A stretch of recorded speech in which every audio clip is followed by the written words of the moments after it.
The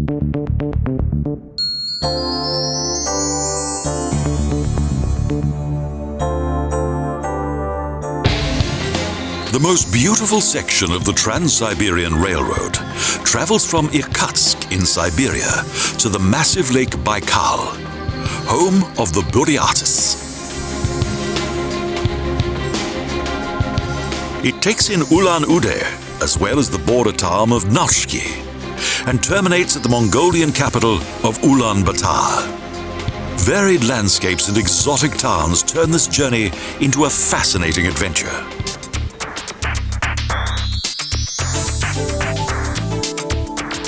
Traveling from Moscow, we disembark at Irkutsk. After a total of 3 days and 5,194 kilometers on the train, we have arrived at the most beautiful city in Siberia. The city originated in 1661, when the Cossacks built a wooden fortress. Today, around 700,000 people live here. The promenade on the banks of the Angara River and the square that contains a statue of the Tsar are popular with one and all. Irkutsk boasts some fine wooden architecture, with several richly decorated timber-built houses that date back to the 19th century.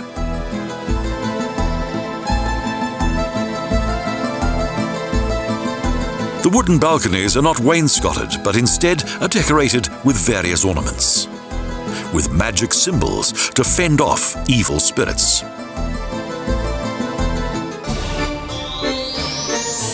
The city became home of the Dekrabisten, those who fought for liberty in the former Tsarist Empire and were eventually banished to Siberia.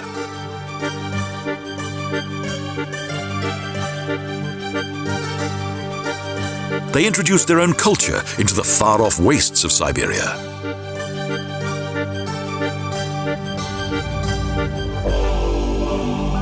The Maria's Erscheinen Catholic Monastery was founded in 1683 and survived the communist regime. Today, it is the seat of the Archbishop of Eastern Siberia. Here are the graves of the famous, such as that of Gregory Shelishov, the Russian Columbus who crossed the Pacific on the orders of Katharina.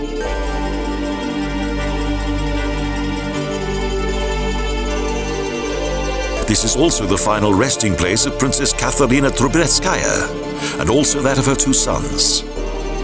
The princess was one of the few women who followed their husbands into exile in Siberia. The Erlaserkirche is one of the oldest stone buildings in Siberia. It was originally constructed of wood in 1704, and 6 years later, the timber was replaced with stone. On the edge of the city, on the banks of the Angara River, a museum ship lies at anchor. An icebreaker that was transported here from England in various sections. It was assembled in 18 months and for some time was used to transport the passengers and cargo of the Trans Sib across Lake Baikal. Alongside the Angara, the road cuts through numerous birch forests.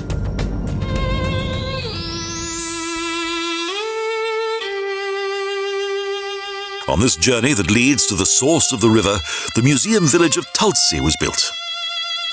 An open-air museum that depicts the daily life and work of the Siberia of old. It features a collection of objects that date back to the 17th and 20th centuries. A unique treasure trove of bygone days.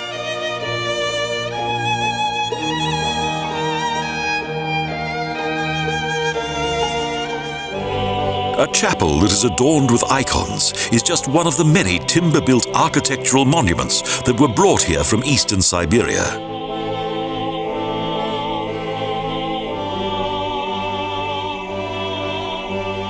The rebuilt timber Verchneundinsk Fortress, with its watchtower and main gate, is only one part of this huge museum that extends across the slopes of the Angara River Valley.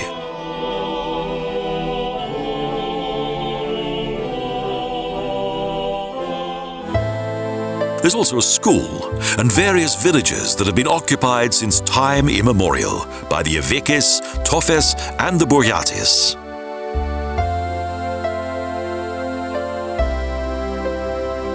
Arts and crafts are also made here. Clay pots and various objects. The road leads to the main outlet of Lake Baikal and to where a shamanic rock marks the source of the Angara River. Next, we visit the Baikal Museum.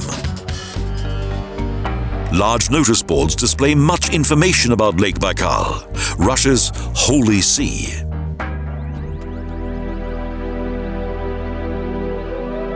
Various creatures are kept in huge water basins, such as the Baikal seal and the omul fish, which form this region's staple diet. Further inhabitants of the lake are exhibited and also depicted in numerous drawings.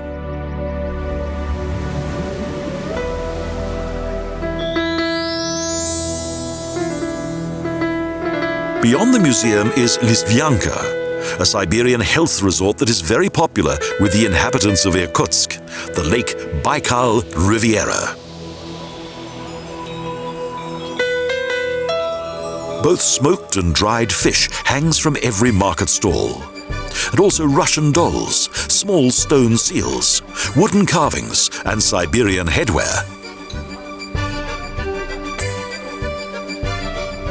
Almost every building offers overnight accommodation. Everywhere people sing and play music, and the gentle sound of the balalaika is a nostalgic accompaniment for the hearty character of the Siberian soul.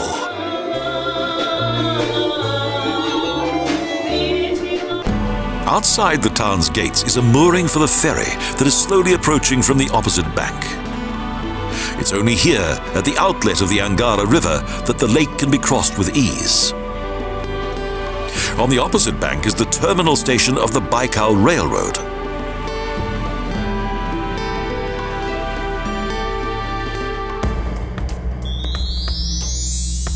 In Port Baikal is the modern Circum-Baikal train that takes a full day to travel round Lake Baikal.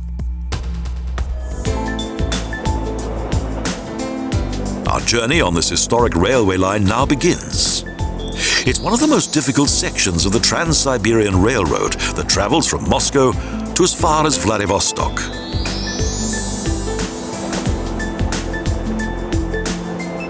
This section is a masterpiece of Russian railroad engineering, built between 1902 and 1904, according to the design of Sofklimovich.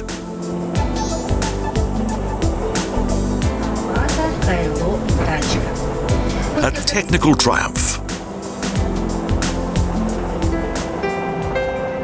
This was one of the most expensive railroad projects in the world, but a very necessary one. Today, it's the longest museum in the world. The Circum-Baikal line is an extraordinary project that is popular with both Russian and also international visitors.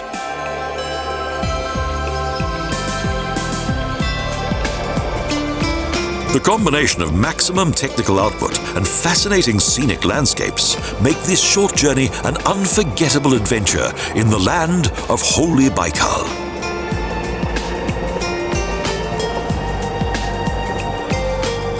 The famous Trans Siberian Railroad, the longest railroad in the world, was built more than 100 years ago at the command of Tsar Alexander III.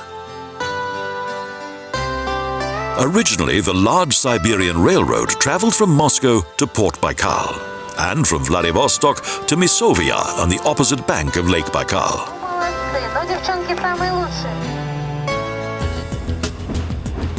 The lake was the last major barrier to be conquered. The mountain range south of Irkutsk could not be avoided due to the huge lake.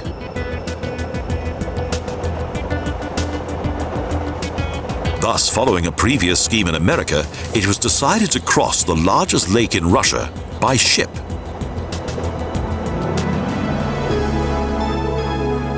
The train stops in the small Siberian village of Polovinaya. The tiny wooden huts are like something from a fairy tale. romantically located at the mouth of a river that flows into Lake Baikal. The bay is an ideal place in which to eat, and the courageous swim in the ice-cold water to nearby ice floes. The sturdy steel construction of a bridge and an old steam engine highlight the amazing pioneering masterpiece that the railroad represented.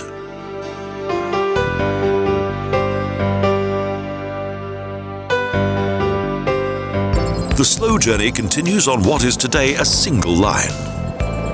There's still some distance to travel towards the terminal station of Sludyanka. The construction of this eastern section began in 1902. At the same time, a line was built from Irkutsk along the Angara to Port Baikal. It took only 2 years to lay this difficult 84-kilometer-long section. For each kilometer, 1 carriage of explosives was used to blast a route through the rocky terrain. So originated one of the most scenic sections of the Trans Sib. Lake Baikal originated around 20 million years ago and is one of the oldest lakes in the world, the biggest freshwater reservoir on Earth. 336 rivers supply the up to 1,637 meter deep Lake Baikal that has only one outlet, the Angara River. Indeed, here, 1/5 of the fresh water supply of our planet is stored. On the 30th of September 1904, the first train traveled along the new line alongside Lake Baikal, and the golden buckle of the Trans Sib belt was completed. The gigantic masterpiece was in operation till 1956, when Irkutsk and Sludyanka were connected by a railroad that traversed the mountains.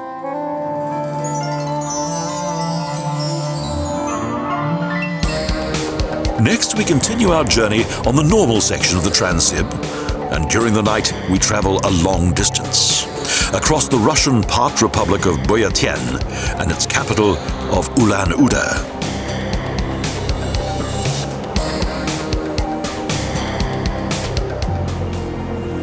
The lengthy train arrives at the station in the early morning, and it's on time.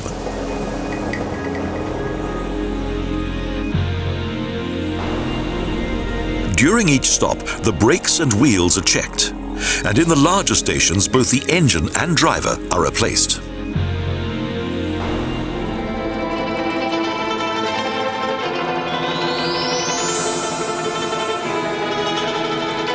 Ulan Ude, an exotic city with a population of 1 million.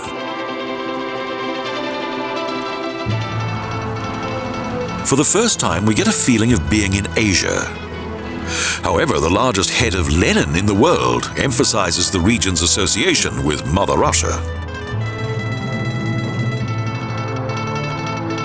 In 1666, a winter fortress was built here on the Uda River by Russian Cossacks who were traveling east, the Verchneundinsk Fortress. Through a triumphal arch that was built for the visit of Tsar Nikolai II, the road leads to the center of the city and the old town.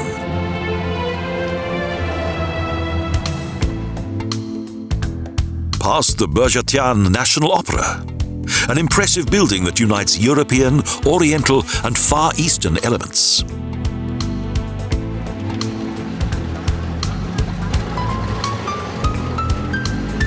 Ulan Ude has become a modern city.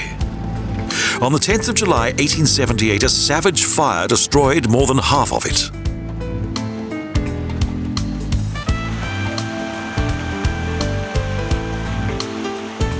The pedestrian area is a broad street that leads through the city centre, flanked by fine, renovated buildings, with many Western-style shops alongside the traditional.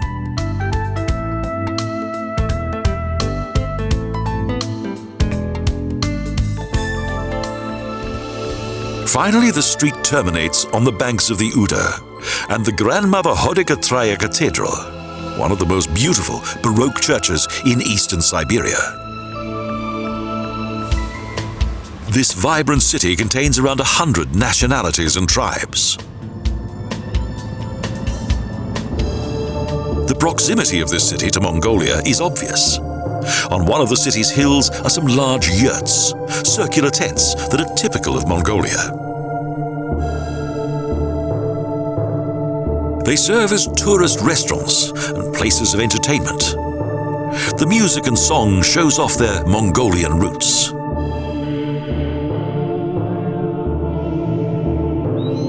The mystical songs are quite captivating. The Buryatis love to sing. It's a centuries-long tradition.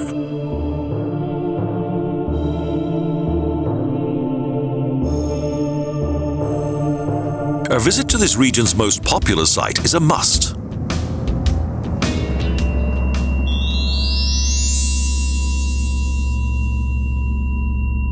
The region's most important Buddhist Lamaist monastery lies about 40 kilometers from Ulan Ude, a modern complex amid an expansive landscape. Lamaism is a kind of Buddhism, with many rituals and a belief in demons and sorceries. It's a religion that is practiced in both Tibet and Mongolia. The monastery originated in 1945. It was the first, and even today the only, Buddhist center in the former Soviet Union. It has been the subject of much enlargement. This Buddhist sanctuary of Buryatia and Russia accommodates around 100 monks, plus various students of the Buddhist university, as well as the Hambo Lama, the most revered Lama in Russia.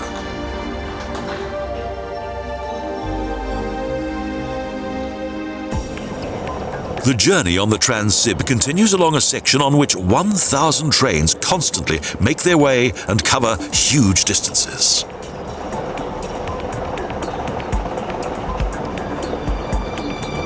The unique Trans-Sib atmosphere can now be felt as the landscape passes by with its birch forests, rivers, and vast plains.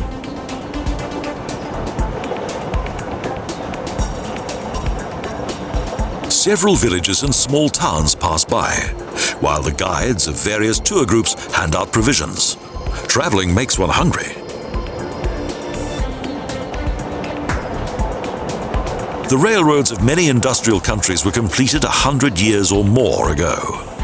But in contrast, Russia enlarged its railway network by 150,000 kilometers.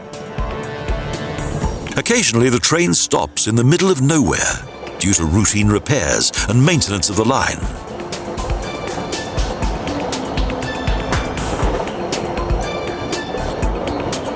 Soon, the train sets off again.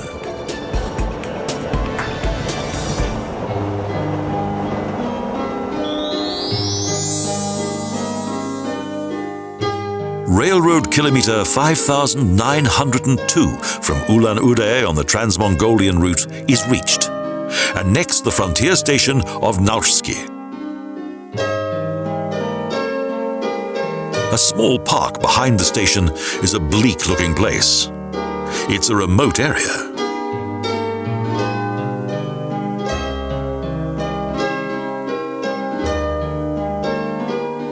Nauschki is a former border town and the frontier can only be crossed by train. This explains the bleakness of the scenery.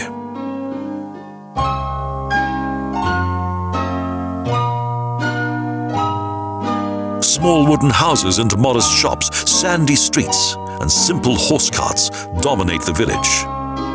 And cars wander around aimlessly.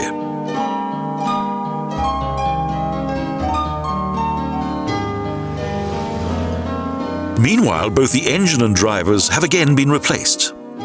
This time we're given a diesel engine because the Mongolian railroad is not electric. And now we have Mongol drivers. After about 2 hours of border formalities, we continue on our journey. The actual border is quite insignificant, but even so, we're not permitted to film here. The landscape in this no-man's land between frontier towns becomes even more untouched and natural. At railroad kilometer 5,925, the Trans Sib reaches the frontier town of Ulaanbataar. The train stops, but we're not allowed to get off it. Finally, in the evening, the train continues.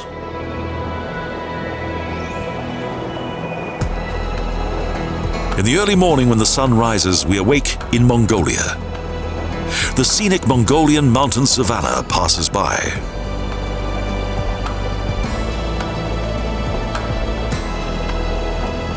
Suddenly, as out of nowhere, buildings and circular tents appear alongside the line. It's still early morning, but soon it will be very busy here. We have arrived at our next destination.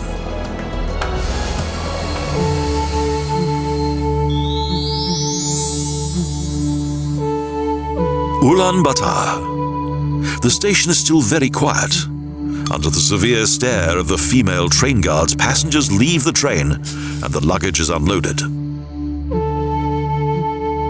Railroad kilometre 6,306, one of the many stations on the long journey of the Trans Sib. The train will continue, but we remain here to experience the city. Ulaanbataar, the coldest metropolis in the world.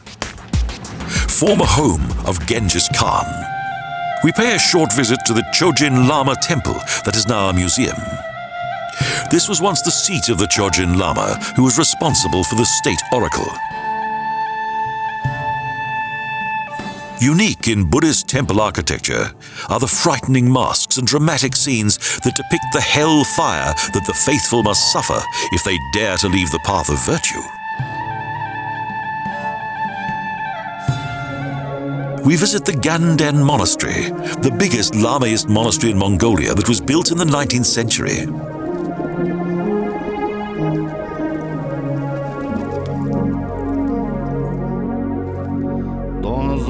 Today, several hundred Lamas study here. In the Yanrai Singh temple, there is a 20-ton, 26-meter-high Buddha statue decorated with gold and beautiful gems.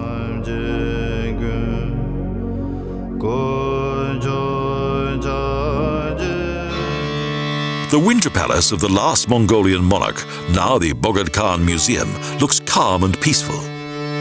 It's difficult to believe that the huge realm was once ruled from here. The palace was built between 1893 and 1903, and from 1911 until 1924, it was inhabited by the political and religious head of the country, Bogd Khan. The throne hall features an informative explanation of the last Khan, who was a member of the Bogd dynasty that was founded in the 17th century in Zanabazar. Today, the capital of Mongolia has turned into a fast-growing and constantly changing metropolis. A modern city on its way to the next century. Glass skyscrapers and new city districts. The traffic is exploding, and the old yurt settlements are now being crowded out.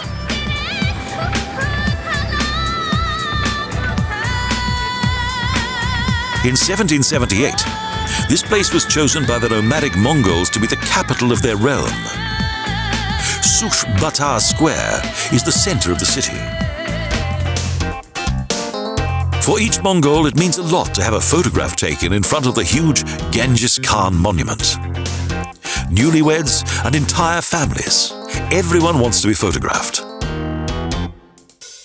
The city is growing at a breathtaking pace, and its inhabitants are becoming increasingly westernized. Outside a huge shopping mall, the latest luxury cars are on sale, and a mobile phone is a must.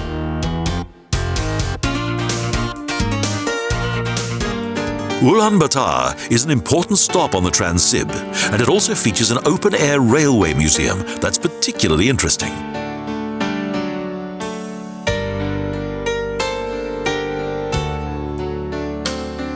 Seven engines that date back to various decades of the 20th century are exhibited, including steam engine 936 and diesel engine TE2 with a profile of Stalin and a red star. The Trans Siberian Railroad is still the longest line in the world and connects the continents of Europe and Asia. It is truly a technical miracle. A legend. that has survived the passage of time.